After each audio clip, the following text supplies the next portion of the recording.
baking the Piergiorgio Giorilli Ciabatta at 45% biga. And here is what the biga looks like after 24 hours in the refrigerator, mixed in with the water before the flour is mixed. 10 minutes, everything's incorporated, and you can see the kind of strength that the dough has right now. I'm going to finish up mixing so I can demonstrate what I mean by the slapping sound, which you're probably familiar with, but also the lifting up and dropping off of the dough back into the bowl again as the mix finishes. That, to me, as well as the feel, is what I'm looking for a completion of this mix. So let's just do it.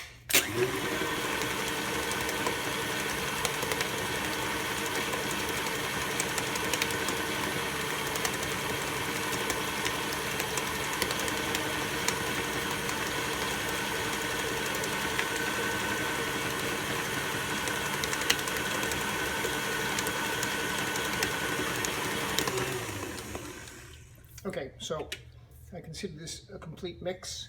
It certainly feels like it has a lot of strength. Now I'm going to move it over to an oiled vessel where it's going to ferment, bulk ferment for the next 2 hours with a couple of folds. The first fold is going to take place immediately, so you'll see that. When I talk about an aggressive fold, you'll see exactly what I mean.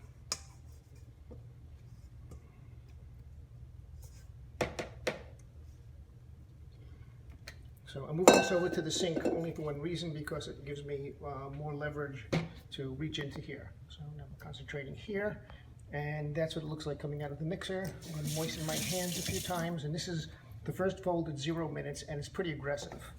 So I'm picking it up, shaking it, dropping it down. Opposite side, same thing. Sideways, same thing. Fourth way, same thing. And because this is the first fold, I'm going to do 2 more and flip it over.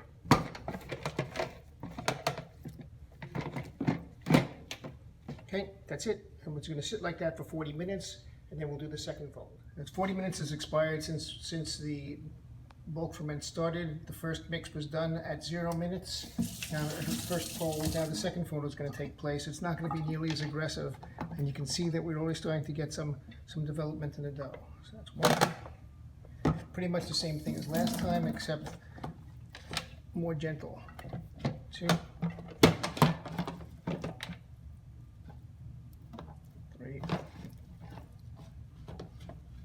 4, and 1 more.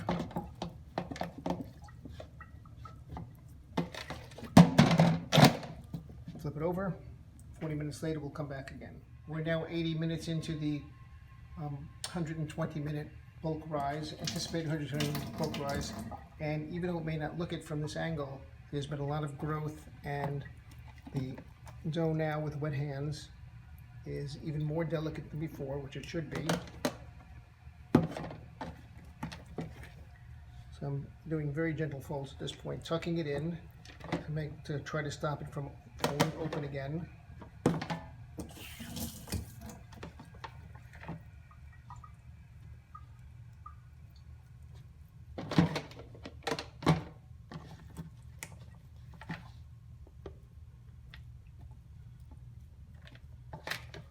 I'm going to leave it just those 4 folds, flip it over, put the fold on the bottom, and now the last 40 minutes or so is going to be the remainder of the bulk ferment. Then it's time to divide and shape them. Now, it's been 2 hours since we started bulk ferment. I'm going to declare it over. It looks like the dough is doubled. You can see in here I've already added some flour to make it easier when I transition from here to the countertop. So let's loosen this up. And turn it over. Okay, so the bottom side is flour, the top side is not.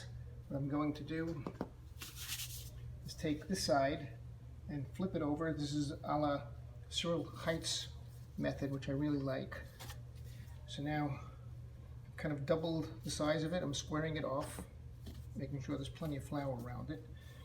This is about 1,000 grams of dough. I'm just going to divide it in half and try to make 2 that are about close to 500 grams each. So let's see how I do. Okay, here's the first. So now this goes back to the Scott MeGee method of folding. Fold these in, tuck them slightly. You can see how billowy the dough is. Then take this side and flip it over,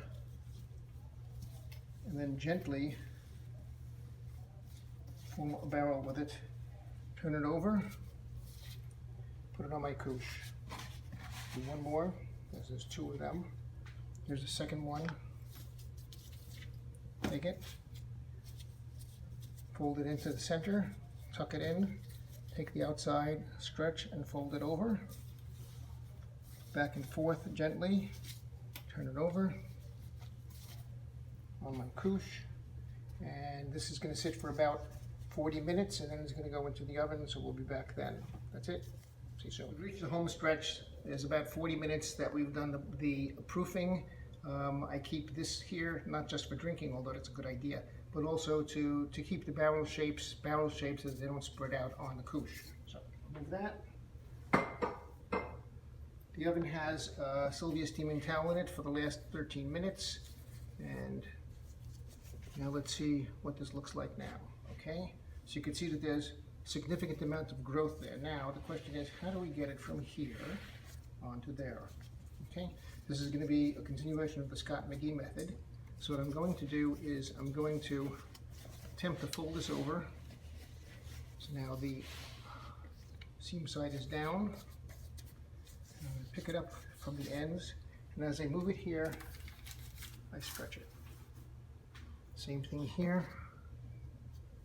Pick it up from the ends, as I move it, I stretch it. Now, this is going in the oven. I'm going to steam the oven at the same time.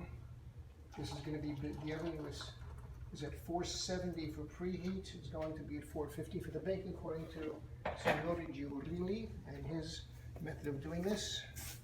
There's not really much you can do once these are on here in jelly. So let's take it like this.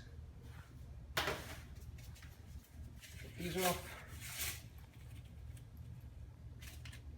Put these on.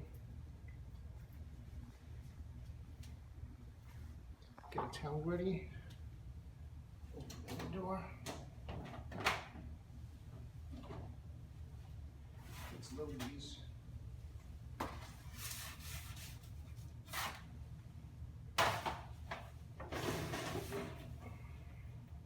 Steam the oven.